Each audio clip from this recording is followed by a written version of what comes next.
सनातन धर्म के ग्रंथों में बताया गया है कि बुरे कर्मों का फल हमेशा बुरा ही मिलता है, चाहे वह इंसान हो या फिर ईश्वर। इसका एक उदाहरण माता सीता का है, जिसका जिक्र रामायण में किया गया है। दरअसल रामायण कई भाषाओं में लिखी गई है। अलग अलग रामायण में कई तरह की दंत कथाएं मिलती हैं, जिनसे कई लोग परिचित नहीं हैं। इस कथा के अनुसार माता सीता को एक तोते का शाप मिला था, जिसकी वजह से उनको भगवान राम से अलग रहना पड़ा। पहले माता सीता को वनवास के दौरान रावण अपहरण कर लेता है और उसका वध करने के बाद माता सीता के साथ भगवान राम की अयोध्या में वापसी होती है। फिर धोबी की वजह से माता सीता को अलग रहना पड़ता है।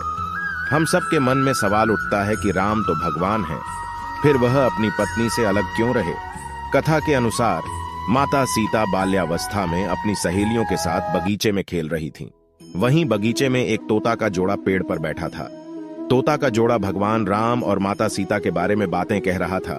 उनकी बातों को सुनकर माता का ध्यान उन पर गया।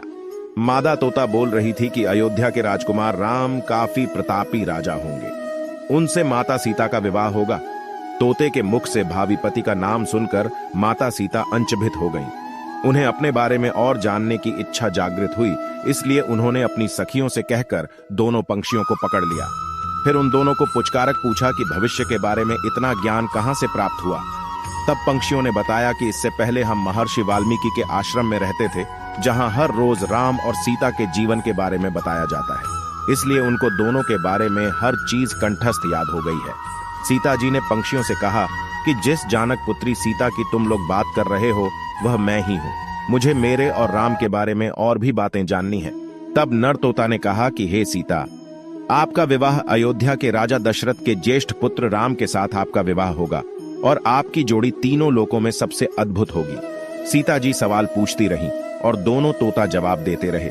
सीता जी ने कहा कि जब तक मेरा विवाह नहीं हो जाता तुम दोनों मेरे साथ राजमहल में रहोगे और तुम वहां सारी सुख सुविधाएं मिलेंगी। सीता जी की बात सुनकर तोता का जोड़ा घबरा गया।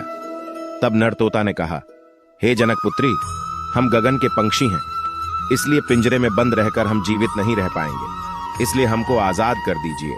तोते ने इसके लिए बहुत याचना की। तब सीता जी ने नर तोते को छोड़ दिया, लेकिन मादा तोता को नहीं छोड़ा और कहा कि यह मेरे साथ रहेगी। नर तोता ने कहा कि मेरी पत्नी गर्भवती है, इसलिए ऐसे समय पर उसको जाने दें। हम दोनों एक दूसरे का वियोग सहन नहीं कर सकते, इसलिए आप मेरी पत्नी को जाने दें। लेकिन सीता जी ने उसकी एक न सुनी।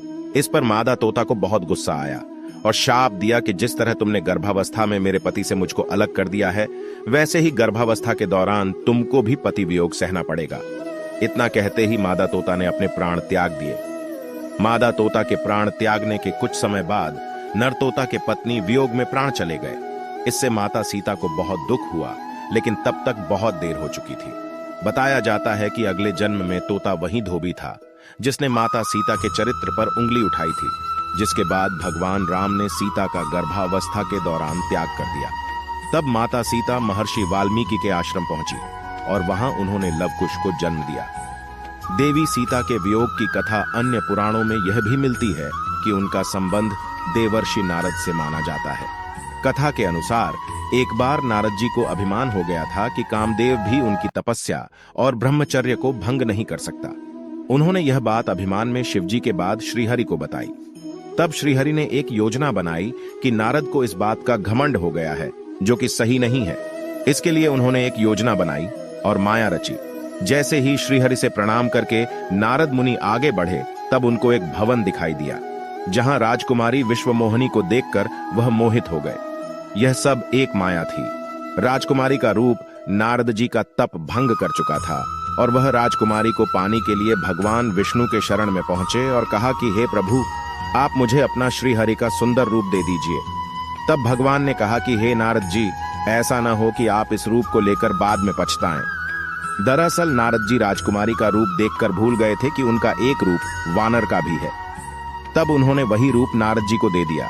जब नारद जी राजकुमारी के स्वयंवर में पहुंचे, तब पूरी सभा बंदर वाले मुख को देखकर हंसने लगी और राजकुमारी ने भी मुख को देखकर वरमाला नहीं पहनाई। तब नारद जी ने सोचा कि आखिर सभी मुझे देखकर हंस क्यों रहे हैं और राजकुमारी ने मुझे माला क्यों नहीं पहनाई। तभी भगवान विष्णु सभा में पधारे और राजकुमारी ने उनको माला पहना दी। तब उन्होंने पानी में अपना मुख देखा और वानर वाला मुख देखकर क्रोधित हो गए और क्रोध में उन्होंने भगवान विष्णु को शाप दे दिया कि जिस तरह से मैं स्त्री के लिए तड़पा हूं, आप भी पृथ्वी पर स्त्री वियोग का सामना करेंगे। जब माया का प्रभाव खत्म हुआ तो नारद जी को अपनी गलती का एहसास हुआ और उन्होंने क्षमा मांगी। तब भगवान राम और माता सीता को वियोग का सामना करना पड़ा। दोस्तों, ये कहानी आपको कैसी लगी? कमेंट करके जरूर बताना और वीडियो को लाइक करके हमारे चैनल को सब्सक्राइब कर लीजिए ताकि ऐसे ही अनसुने किस्से हम आपके लिए लाते रहे। धन्यवाद, मिलते हैं अगले वीडियो।